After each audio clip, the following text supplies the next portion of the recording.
Entamée le 12 mai dernier, la tournée gouvernementale dans les communes du Bénin suit son cours. Cap a été mis ce samedi 14 mai 2022 sur commun et grand popo par le ministre du Cadre de vie et du Développement durable, José Tonato, des Sports, Oswald Omeki, des Affaires étrangères et de la coopération, Aurélien Agbenossi, et de la Justice, Séverin Quenom. Toujours dans l'optique d'expliquer aux populations les mesures prises par le gouvernement afin de surmonter la crise de la cherté de la vie. Aujourd'hui, nous traversons une situation particulière. La vie est difficile.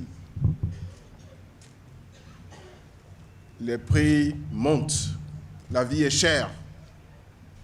Le gouvernement, depuis 3 ans, a pris des mesures, expérimente des mesures, évalue leurs effets et les corrige au fur et à mesure.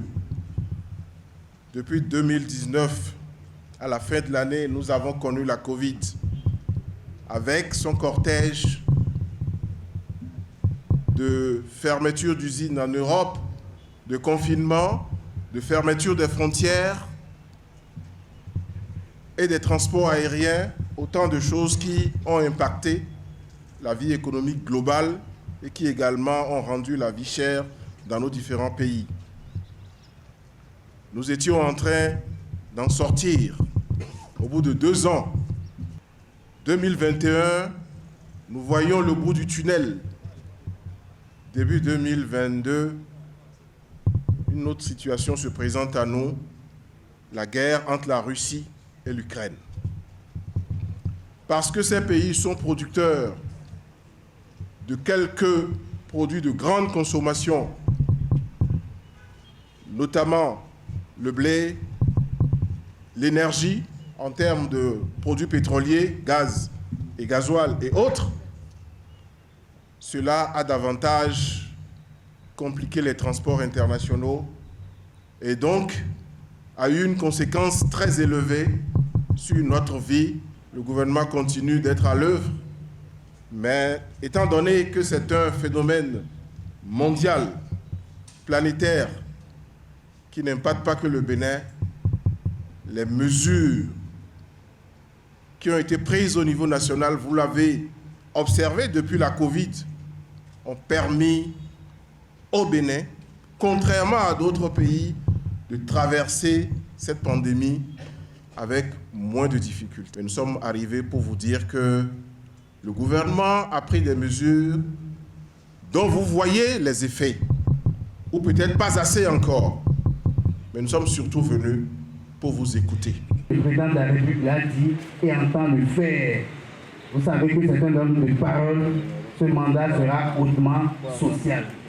Quelles que soient les circonstances, il restera aux côtés des populations et prendra les mesures qu'il faut. Ça, c'est dit concrètement que les mesures justes qui vous conviennent et dont vous avez parlé, elles seront continuées ou amplifiées. Celles qui méritent d'être réajustées et corrigées le seront tout aussi.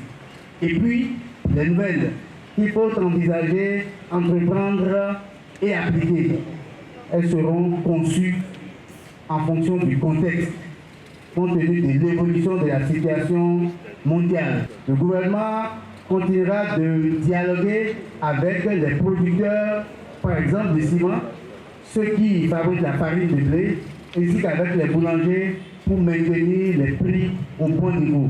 Le gouvernement se tiendra informé également de toutes les dérives, parce que s'il y en a qui veulent exploiter la situation actuelle pour augmenter anarchiquement les prix.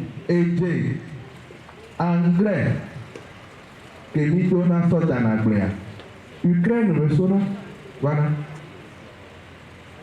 Ami gasoil que Mila Jero, Niawe Mohamed, qu'on soit la Simaya, qu'on soit la Ponaya, qu'on le Jero Humaya.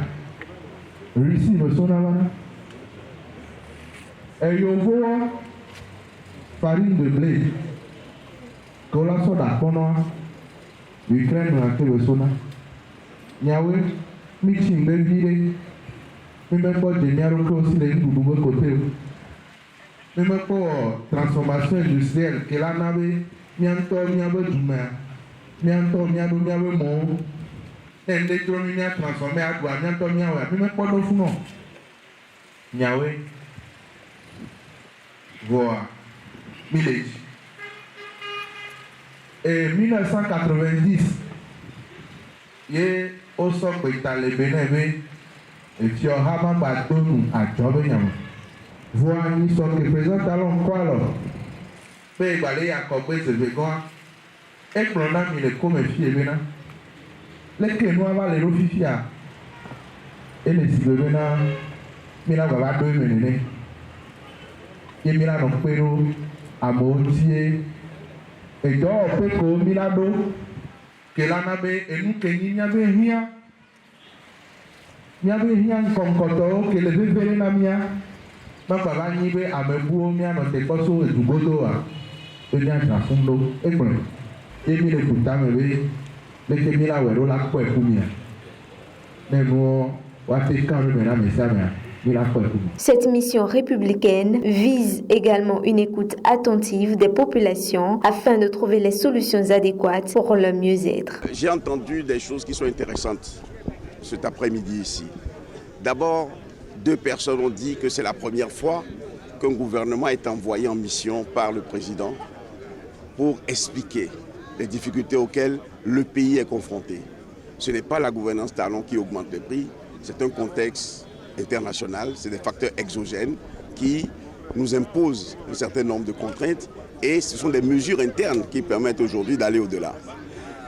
Premier message. Le deuxième message que j'ai entendu qui était très important, c'est que c'est une démarche de reddition des comptes qui emprunte, vous vous souvenez, à la tournée que le chef d'État lui-même avait conduite, avait entreprise l'année dernière avant les élections. Et je pense que les populations ici n'ont pas été timides. Elles nous ont dit les contraintes qui étaient les leurs. Elles nous ont clairement exprimé ce qui, pour elles, ne fonctionne pas bien. Elles sont allées au-delà de la cherté de la vie. Elles ont parlé de certains problèmes qui sont même structurels. Et nous avons apporté les réponses que nous avons pu apporter, mais nous avons aussi pris bonne note pour rendre compte au président de la République. Le gouvernement avait déjà anticipé sur l'ensemble de ces difficultés lorsque la crise Covid est survenue. Il a mis en place un certain nombre de mesures. Ces mesures-là ont atteint diversement les populations. Il s'agit donc aujourd'hui d'amplifier ce mécanisme-là, mais également trouver les moyens de contrer davantage la flambée des prix.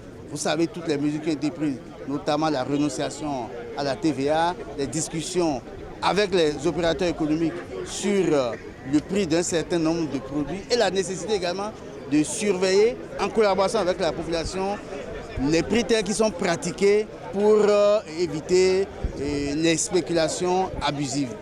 Nous sommes ici à Grand Popo, nous avons entendu les populations, nous les avons rassurés quant à la solidarité gouvernementale, quant à la nécessité de prendre en compte leurs préoccupations qui vont au-delà de la question de la cherté de la vie, qui sont des préoccupations existentielles pour nous. Nous rentrerons à Cotonou, on rendra compte au gouvernement, au président de la République, et puis les ajustements qui doivent être faits, on y procédera. Les nouvelles mesures que nous imposera le contexte national et international, ces mesures-là seront examinées et mises en place de concert avec toutes les autorités qui sont concernées. Face à la désinformation manifeste de la population observée sur le terrain, le ministre du Cadre de vie et du Développement durable apprécie la justesse de l'initiative du chef de l'État. On se rend compte que même les mesures gouvernementales, l'information ne passe pas. Les gens ne sont pas au courant. Ce n'est pas que nous ne sommes pas au courant des difficultés qu'ils ont. Mais eux, ils ne sont pas au courant, malgré les communiqués, des efforts qui sont faits par le gouvernement sur tous les plans pour supprimer des taxes, pour subventionner, pour accompagner et surtout pour maîtriser un certain nombre de prix. Vous avez vu, on a l'impression que les gens sont dans une peine qui peut occulter l'ampleur des travaux qui sont conduits. C'était juste de venir faire ça. et c'était important qu'ils comprennent que depuis 3 ans, le gouvernement est à pied d'œuvre sur tous les fronts. Parce que le mérite du président Talon, selon moi, c'est qu'on n'a pas décéléré sur les infrastructures, sur les investissements. Je suis très bien placé pour vous le dire.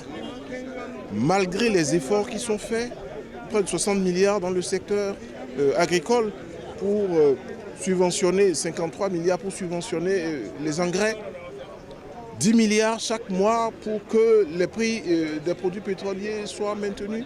Et pourtant, on va démarrer la protection côtière à Grand Popo. Pourtant, on a démarré le dragage de Djondji sur le lac Ayémé. Pour dire que oui, les mesures sont certainement insuffisantes et cette tournée est plus que nécessaire pour corriger le tir, mieux s'adapter aux attentes et pour que l'impact et l'effet recherché soient atteints. Il faut dire que le gouvernement redouble d'ardeur au quotidien pour une cohésion nationale autour des grands défis à relever pour le développement effectif du Bénin.